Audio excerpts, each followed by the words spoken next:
The story that's been going around. It made it viral. It's been going viral. It's a story in the New York Times. It turned out that there was this particular black professor and his wife who got their home appraised. They wanted to get, I guess it's maybe a loan on the home, maybe one of those equity loans on the home, and they needed to get the home appraised. So they got the home appraised, and it came back at $472,000, just about $22,000 more so than they paid for the house original, even in this exploding market in prices for the home. So the professor went to one of his white professor buddies and said, "Hey, I want to see what happens when they believe it is your family, your children. So we make the home look like your home." And when the appraisal came back, and let me tell you, there's nothing new about these types of things occurring. It has occurred over and over and over again through, and every single person of color, and to some extent women, would tell you that these are the things that happen to them on a consistent basis. But I must say, this one was grand theft to the nth degree. So the home got reappraised after they changed supposedly who lived in the home for it went, instead of $472,000, it appraised at $750,000, an almost $300,000 differential. Now, again, if you read the article states as follows: said last summer, Nathan Connolly and his wife, Shani Mott, welcomed an appraiser in their house in Baltimore, hoping to take advantage of historically low interest rates and refinancing their mortgage. They believe their home, rather, they believe that their house it was improved with a $5,000 tankless water heater, a $35,000 another renovation was worth much more than the $450,000 that they paid for in 2017. Home prices have been on the rise nationwide in the pandemic. And again, everybody knows the skyrocketing in prices of home. Hell, my home, if they know it's not me in there, the price is astronomical based on today's value. Of course, it's going to fall when the market crash, which it ultimately will. But at this point in time, his home was worth $750,000. I mean, $300,000 differential. Nobody wants to talk about systemic racism, or too many want to avoid the subject, not understanding that this systemic occurrence actually is more detrimental than one believes, because it not only continues to create the wealth and income disparity, but it is grand theft. It is actually taking the wealth of others and putting it into there. Let me give an example with this right here. This person appraised the home at $450,000. The likely buyer of the home, let's say if it weren't for a loan, would have gotten that home, let's say for $450,000. And when they flipped that home, they would have made approximately $300,000 more on that home. That money would have gone to the person, not the owner who built the equity and appreciation in that home, but it would have gone to the buyer, likely somebody, not a POC. And again, that is what we call, first of all, yes, systemic racism, but it's actually theft.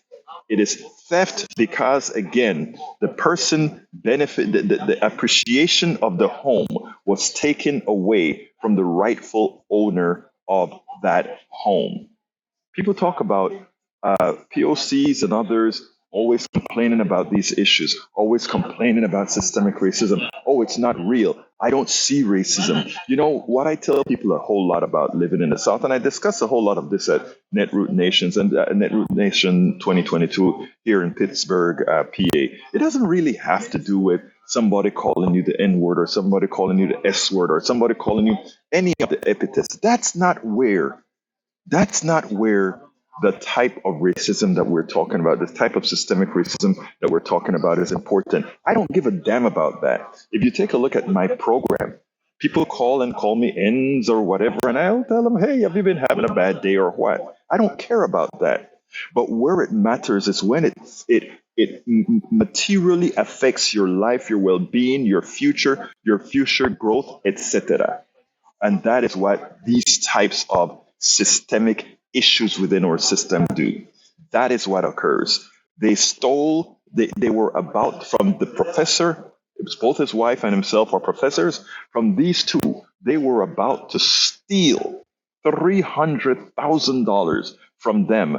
And it was done in an antiseptic way that doesn't look like the common thief at a 7-Eleven. But that person who appreciated, who gave his home an appraisal that was so much below that of the market was worse than the common thief that goes into 7-Eleven and steals a candy bar. And those are the things we have to understand about what occurs in this country. Many people don't want to look at it. Many people want to put their heads in the sand. Many people want to say, this is not really occurring. You guys are always complaining. But that's not the case. It is an abuse. It is what capitalism does. It is what unfettered capitalism, which uses race and other factors as inputs into the bad deeds that it does, that create these issues. And until we realize all of this, we will never, ever solve the problems at hand. Again, from $472,000 to $750,000, a almost $300,000 theft. That's a hell of a lot of cigarettes to steal in a 7-Eleven. And that guy that steals a cigarette in a 7-Eleven, he's going to go to jail for years. But that person who just stole or attempted to steal, that guy should be charged with attempted robbery. He should be charged with attempted robbery. And it should be that of a felony since it's over that felony amount, $300,000. Folks, if you don't see that, and if you don't see how that sort of a stuff permeates itself through the entire system, you go and buy a car, your loan amount, the interest on your loans are higher. You go to get a car, the initial value of that car is greater than they would the other person. We go through these issues over and over and over again, and then they tell us, oh, it's in your mind. It's not in our mind, and it has cost billions, if not billions, it has cost trillions in what folks should have had. From the beginning of this country, we have been cannibalizing on people. But you know what's making the change, or what will eventually make the change? Now that we are cannibalizing not on just a particular sect of Americans with a particular hue, but on all Americans, as this economic system, as this fraudulent economic system eats at whatever it can. Folks, we better do better. We spend a lot of time deconstructing the news, trying to parse it into a form that everybody can understand. We try to find those little nitpicks where it flies above the fray, etc. If you really like these videos that we do, I want to ask a big favor. Please go ahead. Number one, subscribe to our channel. And number two, please join if you can. Thank you so kindly for watching. Keep watching. Please remember to share. We must populate the entire internet with our progressive message, a message that we know is what most Americans say that they want. So help us, please join.